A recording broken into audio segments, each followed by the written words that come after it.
আমার বাচ্চা না হওয়ায় আমার শ্বশুর শাশুড়ি আমাকে অনেক বাজে বাজে কথা বলতো।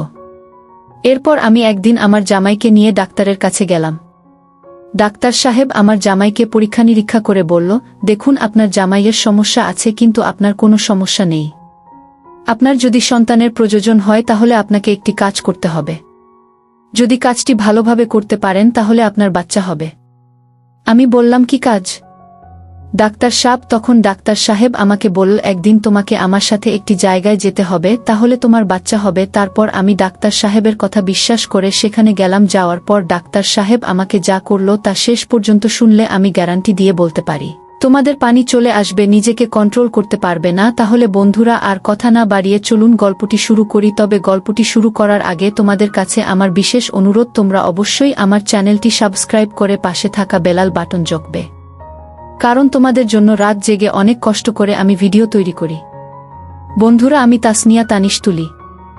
আমি দেখতে খুব সুন্দর ও লাবণ্যময়ী, দেখতে খুব সুন্দর হয়। আমি যখন ক্লাস 7-এ পড়ি তখন বখাটে ছেলেরা আমাকে খুব বিরক্ত করত। এই বখাটে ছেলেদের জন্য আমি বাড়ির বাইরে বের হতে পারতাম না, স্কুলে যেতে পারতাম না।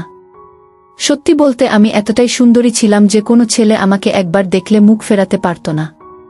আমার স্কুলের ছেলে বন্ধুরা আমাকে প্রায় সময় বলতো, তানিয়া তোর যে চেহারা, আর বলি তোরে দেখলে তো আমাদের মাথা ঠিক থাকে না, মনে হচ্ছে তুই অনেক পাওয়ারফুল ও বটে। যে ছেলে তোকে বিয়ে করবে সে নিশ্চয়ই খুবই ভাগ্যবান হবে। আমার এক খুব কাছের ছেলে বন্ধু আমাকে বলতো, সত্যি তোকে যে বিয়ে করবে সে স্বর্গীয় হবে, তোকে দেখতে যে সুন্দর লাগে, এনজয় করতে পারলেন না, জানি কত ভালো লাগবে। আমি তখন তাকে বলতাম, এই দুষ্টু, এবার তো দুষ্টামি বন্ধ করবি। কি আর বল বন্ধুরা, ছোটবেলা থেকেই আমার এমন সৌন্দর্য দেখে মাঝে মাঝে আমার 22 বছরের দাদা ও আমাকে কুপ্রস্তাব দিয়ে বসত। আমি যখন ক্লাস 9-এ পড়ি তখন আমার মা বাবা আমার বখাটে ছেলেদের উত্তপ্ত দেখে আমাদের এলাকার এক চেয়ারম্যানের ছেলের কাছে আমাকে বিয়ে দিয়ে দিল। বিয়ের প্রথম রাতে আমি খুব ভয় পাচ্ছিলাম, কারণ আমার চেয়ে 1 বছরের বড় ছিল আমার স্বামী। তার সাথে আমার কিভাবে কি হবে, আর আমি কিভাবে তার সাথে ম্যাচ হব? তাছাড়া জীবনে প্রথম, আমার আগে কখনো এমন অবস্থায় পড়েনি, তাই তাকে দেখে আমার খুব ভয় হচ্ছিল। এ বিষয়ে এর আগে যদি কোনো অভিজ্ঞতা তাহলে হয়তো এতটা ভয় পেতাম না। অনেক ইচ্ছা ছিল এমন কিছু করার, কিন্তু বাবার কারণে সাহস হয়নি। বাবা যদি কোনোভাবে জানতে পারো তাহলে আমাকে মেরেই ফেলত। যাই হোক, বাসর ঘরে আমি বসে বসে এই ব্যাপারে চিন্তা করছি, আর মাঝে মাঝে ভাবছি যে আমার থেকে 1 বছরের বড়, তার সাথে আমি কুলিয়ে উঠতে পারবো কিনা। এই বিষয় নিয়ে চিন্তা ভাবনা করতে করতে হঠাৎ দেখি কে যেন আমার ঘরের দরজা খুল। চোখ মেলে চেয়ে দেখি আমার স্বামী পুরো বাসর ঘরের প্রস্তুতি নিয়ে আসছে। আমার স্বামী দেখতে খুবই সুন্দর ও হ্যান্ডসাম, একেবারে জামাইজের সাজ এসেছিল। তাকে দেখে সেদিন আমার খুব ভালো লেগেছিল। সে রুমে এসে দাঁড়াতে আমি তার পায়ে ধরে সালাম করলাম। তারপর তিনি আমাকে তুলে বিছানায় বসিয়ে দিল। খুব ভালো লাগার মতো একটি পরিবেশ ছিল তখন। চারদিকে গাঁদা ফুলের ঘ্রাণ, জীবনে প্রথম এমন পরিবেশে আমার অনেক ভালো লাগছিল। তার কিছুক্ষণ পর আমার স্বামী আমার সাথে বাসরঘরের আনুষ্ঠানিকতা শুরু করল। প্রথমে তাকে দেখে ভয় হয়েছিল, কিন্তু পরে আস্তে আস্তে আমার ভয়টা কেটে গেল। সত্যি বলতে কি, তাকে দেখে আমি রকম ভেবেছিলাম, আসলে সেরকম না। তাকে দেখতে অনেক শক্তিশালী এবং হ্যান্ডসাম মনে হলেও তার ভিতরের দিকটা মোটেও শক্তিশালী ছিল না। তাই সেদিন তার সাথে আমার খুব বেশি হয় নাই। অবশ্য সেদিন রাতে অনেক গল্প করেছিলাম। আমরা গল্প করতে করতে এভাবেই বাসর রাত আনন্দ করে আমাদের সময়টা পার করলাম। সেই রাতটি সত্যিকার অর্থে আমার জীবনের একটি স্মরণীয় রাত ছিল। খুবই মনোমুগ্ধকর রাত ছিল আমার জীবনে। আমরা সেই রাতে অনেক আনন্দ ফুর্তি করে আমাদের বাসর রাতের আনুষ্ঠানিকতা শেষ করলাম। এইভাবে আনন্দ ফুর্তির মাধ্যমে আমাদের দাম্পত্য জীবন চলতে লাগল। দেখতে দেখতে আমাদের দাম্পত্য জীবনের প্রায় 4 বছর হয়ে গেল। কিন্তু দুঃখের বিষয় হলো, আমাদের এখন পর্যন্ত কোনো বাচ্চা কাচ্চার মুখ দেখা হলো না। আর এজন্য আমার জামাই মাঝে মাঝে খুব হতাশা ভোগ করত। আমি নিজেও হতাশ হয়ে পড়তাম।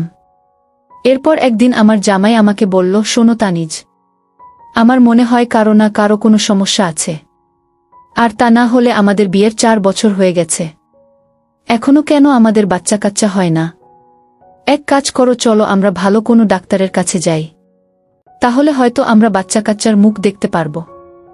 আমি বললাম ঠিক আছে চলো তাহলে আমরা একটি ভালো ডাক্তারের কাছে যাই, গিয়ে আমাদের সমস্যার কথা বলি। পরের দিন আমি এবং আমার জামাই একজন ভালো ডাক্তারের কাছে গেলাম। শিলিগুড়ির খুব নামকরা ডাক্তার তিনি, তার প্রশংসা আছে অনেক। ডাক্তারের কাছে গিয়ে আমার সমস্যার কথা খুলে বললাম, ডাক্তার বাবু আমার বিয়ে হয়েছে 4 বছর হয়েছে, কিন্তু আমার এখনো কোনো বাচ্চা হয় না।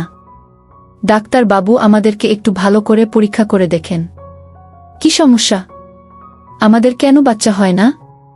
এরপর ডাক্তার সাহেব আমাদের দুজনকে পরীক্ষা করলেন। আমাদের দুজনকে পরীক্ষা করে ডাক্তার সাহেব বললেন, মিস তানিস আপনার স্বামীকে একটু বাইরে যেতে বলেন, আপনার সাথে আমার একটু পার্সোনাল কথা আছে। এরপর আমার স্বামীকে ডাক্তার সাহেব একটু বাইরে পাঠিয়ে দিলেন। এরপর ডাক্তার সাহেব আমাকে বললেন, মোস্তানির পরীক্ষার রিপোর্টে পরিষ্কার বোঝা যাচ্ছে আপনার কোনো সমস্যা নেই, কিন্তু সমস্যা আপনার জামাই।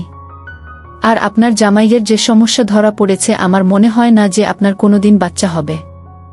আমার মনে হয় না যে আপনি কোনোদিন মা হতে পারবেন। তবে একটি কথা, আপনার যদি সন্তানের খুবই প্রয়োজন হয় তাহলে আপনাকে একটি কাজ করতে পারেন। যদি কাজটি করতে পারেন তাহলে নিশ্চয়ই বাচ্চা আপনি আশা করতে পারেন। তবে কাজটি খুবই গোপনীয়। এই কাজটি করার পর আপনি আপনার জামাই সহ কাউকে কোনোদিনও বলতে পারবেন না। যদি বলেন তাহলে বাচ্চা হবে না। আমি বললাম, কি কাজ ডাক্তার সাহেব? তখন ডাক্তার বাবু আমাকে বলল, তোমাকে আমার সাথে একদিন একটি জায়গায় যেতে হবে, সেখানে গিয়ে তোমাকে একটি কাজ করতে হবে, আর সেই কাজটি সফলভাবে করতে পারো তাহলে তোমার বাচ্চা হবে। এভাবে আরও অনেক মহিলাদেরকে বাচ্চা দিয়েছে, আর তুমি যদি চাও তাহলে কেবল সম্ভব। আর মনে রাখবে এটা খুবই গোপনীয়, এটা কারো কাছে শেয়ার করা যাবে না, শেয়ার করলে তোমারই ক্ষতি হবে। প্রস্তাবটি তুমি ভেবে আগামীকালকে আমাকে কে জানাবে। তুমি জানানোর পরেই আমি চিকিৎসার জন্য প্রস্তুতি নেব। আমি বললাম, ঠিক আছে ডাক্তার সাহেব, আমি আগামীকালকে আপনাকে জানাব। আর আপনি এখন একটি কাজ করেন, কিছু ওষুধ লিখে দেন, যাতে আমার জামাইকে আমি বুঝতে পারি। তারপর ডাক্তার সাহেব আমাকে কিছু ওষুধ লিখে দিলেন। আমরা ওষুধ খাওয়া শুরু করলাম। পরের দিন যখন আমার স্বামী কাজে চলে যায়, তখন আমি ডাক্তার সাহেবের কাছে গেলাম আর গিয়ে বললাম, ডাক্তার সাহেব এবার বলুন আমাকে কি কাজ করতে হবে। এখন আমি একা এসেছি। তারপর ডাক্তার সাহেব আমাকে বলল, তোমার জামাইয়ের যে সমস্যা, তোমার জামাইয়ের দ্বারা মনে হয় না তুমি কোনোদিন বাচ্চার মা হতে পারবে। তুমি যদি বাচ্চার মা হতে চাও তাহলে তোমাকে আমার সাথে বেশ কিছুক্ষণ সময় দিতে হবে, যেখানে আমি তোমার সাথে কিছুক্ষণ সময় এনজয় করব। তখন তুমি সাথে সাথেই বুঝতে পারবে তুমি মা হতে পারবো কিনা। আর এই পদ্ধতিতে আমি অনেক মহিলাকে বাচ্চা দিয়েছি। তুমি যদি আমার কথায় রাজি থাকো তাহলে তুমি আগামীকালকে আমার জয়া বাংলো বাড়িতে চলে আসবে। তোমাকে আমি অনেক আপন মনে করে কথাগুলো বলেছি। আর এই নাও আমার মোবাইল নাম্বার, আসার আগে আমাকে একটি ফোন দিয়ে আসবে। ঠিক আছে, এখন তাহলে তুমি আসো। ডাক্তার সাহেবের কথাগুলো শুনে আমার মনে হলো যে মাথায় আকাশ ভেঙে পড়ল। তখন কি করব কিছুই বুঝতে পারছিলাম না। আর এদিকে আমার বাচ্চা না হওয়ার ফলে আমার শ্বশুর শাশুড়ি থেকে শুরু করে আমার জামাইও আমার প্রতি খারাপ ধারণা হয়ে গেছে। আমার স্বামী কখন যে কি করে বসে, আমি কি করব কিছুই বুঝতেছিলাম না, তাই খুব চিন্তায় পড়ে গেলাম। এখন আমার যে একটি বাচ্চার খুবই দরকার, তাহলে সবাই খুশি। তারপর ডাক্তার সাহেবের কথা শুনে আমি আস্তে আস্তে বাড়িতে চলে আসলাম। মনে মনে অনেক চিন্তা করতে লাগলাম, তাহলে কি আমি ডাক্তার সাহেবের প্রস্তাবে রাজি হয়ে যাব? যদি রাজি হয়ে যায় তাহলে তো আর কেউ দেখবে না, আর আমি তো মা হতে পারব। মা হওয়ার লোভে আমি ডাক্তার সাহেবের প্রস্তাবে রাজি হয়ে গেলাম। মোবাইলটা হাতে নিয়ে ডাক্তার সাহেবকে ফোন দিয়ে বললাম, ডাক্তার সাহেব আমি তানিজ, আমি আপনার প্রস্তাবে রাজি। এখন বলুন আমাকে কোথায় আসতে হবে? ডাক্তার সাহেব বললে, রাজি হওয়ার জন্য তোমাকে অনেক অনেক ধন্যবাদ। আসলে আমি তোমাকে একটি সন্তান দেওয়ার জন্য অনেক চেষ্টা করব। তাহলে তুমি আমার বাংলোতে চলে আসো, আমি তোমার জন্য গাড়ি পাঠিয়ে দিচ্ছি। তারপর ডাক্তার সাহেব আমার জন্য একটি গাড়ি পাঠিয়ে দিলেন। আমাকে নিয়ে চলে গেলেন তার জয়া বাংলো বাড়িতে। আমি ডাক্তার সাহেবের বাংলো বাড়িতে গিয়ে নিজের চোখে বিশ্বাস করতে পারছিলাম না। এত সুন্দর বাংলা রুমটা, এত সুন্দর করে সাজিয়ে রেখেছে, মনে হচ্ছে যেন স্বর্গীয় কোনো সুখ এখানে আছে। ডাক্তার সাহেব আমাকে তার একটি গোপন কক্ষে নিয়ে গেলেন। বন্ধুরা, ভিডিও মাঝখানে একটা কথা বলতে চাই। আমি তোমাদের আনন্দ দেওয়ার জন্য খুব কষ্ট করে ভিডিও বানাই, তাই তোমাদের কাছে অনুরোধ থাকবে অবশ্যই এই ভিডিওটি দেখে একটি লাইক করবে এবং চ্যানেলটি সাবস্ক্রাইব করে পাশে থাকবে। সেখানে গিয়ে দেখি এত সুন্দর সুন্দর জিনিস, এত সুন্দর সুন্দর আসবাবপত্র, এত সুন্দর সাজিয়ে রেখেছেন। সেখানে গিয়ে আমার মনটা ভরে গেল। আর রুমের ভিতরে এত সুন্দর দেশি ফুলের ঘ্রাণ। কিছুক্ষণের মধ্যেই মনটা যেন আনন্দে ভরে গেল। আমার আনন্দে উদ্বেলিত অবস্থা দেখে ডাক্তার সাহেব আমাকে বলল, চলো তাহলে আমরা আমাদের কাজ শুরু করি। তারপর ডাক্তার সাহেব আমাকে তার ওখানে নিয়ে গেল এবং ডাক্তার সাহেব আমাকে বলল, তা নিয়ে এখানে এই যে তোমার সামনে দেখো কিছু কোমর খাবার পানীয় আছে। এগুলো সব বিদেশি। তোমার জন্য বিদেশ থেকে অর্ডার দিয়ে এনেছি। এগুলো সব তোমার জন্য। প্রথমে তুমি এগুলো খাবে। খাওয়ার পর এই ট্যাবলেট খাবে। তাহলে দেখবে তোমার মধ্যে আলাদা একটা এনার্জি কাজ করছে। তারপর যদি তুমি আর আমি মিলে কাজ করি, তাহলে দেখবে 100% ভালো রেজাল্ট পাবে। আমি ডাক্তার সাহেবের কথামতো এই ওষুধগুলো খেলাম। ওষুধগুলো খাওয়ার পরে ওই বিদেশি কোমল পানীয় খেলাম। খাওয়ার পরে দেখলাম আমার ভিতরে অন্যরকম কাজ করছে। মনে হচ্ছে যেন আমার ভিতরে ভিতরে চরমভাবে শক্তিশালী হয়ে উঠছে। আমার মন প্রাণে অন্য কিছু চাইছে।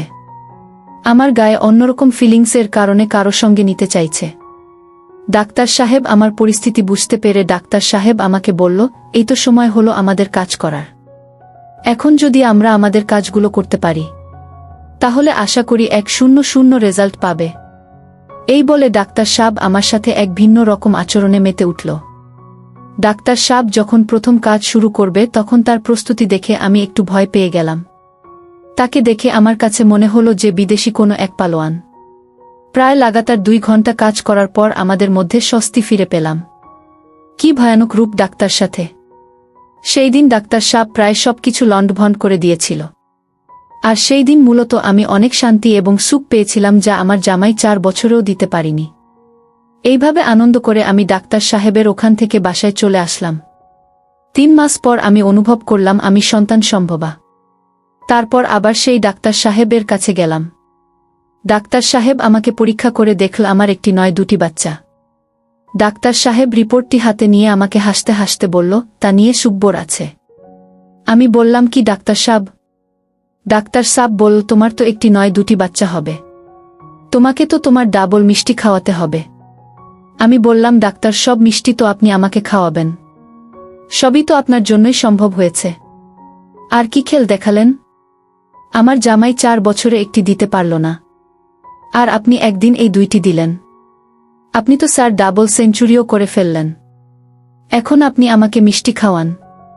তারপর ডাক্তার সাহেব আমাকে রেস্টুরেন্টে নিয়ে মিষ্টি খাইয়ে আমাকে বিদায় করলেন। আর আমি বাড়ি চলে আসলাম। তারপর নির্দিষ্ট সময় আমার কোল উজাড় করে 2টি সন্তান হল, একটি মেয়ে আর একটি ছেলে। সন্তান পেয়ে আমার শ্বশুর শাশুড়ি জামাই এবং জামাইদের আত্মীয় স্বজন সবাই খুশি হল। তারপর যখনই আমার বাচ্চা প্রয়োজন হতো তখনই ডাক্তার সাহেবের কাছে যেতাম। ডাক্তার সব কাজ করে দিত আর আমার বাচ্চা হতো। এইভাবে এখন আমি 4 সন্তানের জননী। ছেলে মেয়ে, শ্বশুর শাশুড়ি এবং জামাই সহ এখন আমাদের খুব সুখী পরিবার। বন্ধুরা, তোমরা সকলে আমার জন্য একটু দোয়া করবে। হয়তো আমার জীবনে অতীতে একটি ভুল হয়েছে, আর এই ভুলের জন্য হয়তো আমার জামাই এবং জামাইদের পরিবারের লোকেরা দেয়া। আর তা না হলে আমার এত বড় ভুল হতো না। তাদের প্রয়োজন সন্তান, যে কারণে আমি সন্তানের জন্য এরকম ধরনের অন্যায় করতে বাধ্য হয়েছিলাম। যাই হোক বন্ধুরা, এই সকল ঘটনা কেবলমাত্র আমার মধ্যে সীমাবদ্ধ ছিল। আমার জামাইয়ের পরিবার সহ কেউই বিশেষ জানত না। পরিশেষে বন্ধুরা, আমি তোমাদেরকে বলবো, তোমরা যারা আমার মতো এরকম ধরনের সমস্যায় আছো তারা কখনোই নিজের দোষ অন্যের উপর চাপানোর চেষ্টা করো না। তাহলে ভালোর চেয়ে খারাপ হয়ে যাবে, যেমনটি হয়েছিল আমার জীবনে। সত্য বলতে বন্ধুরা, এই দুনিয়াতে সন্তানের পিতামা ছাড়া কেউ জানে না। বন্ধুরা, আজকের গল্পটা এখানেই শেষ করলাম। এরকম মজার মজার ভিডিও পেতে চ্যানেলটি সাবস্ক্রাইব করে পাশে থাকা বেলাল বাটন যোগবে।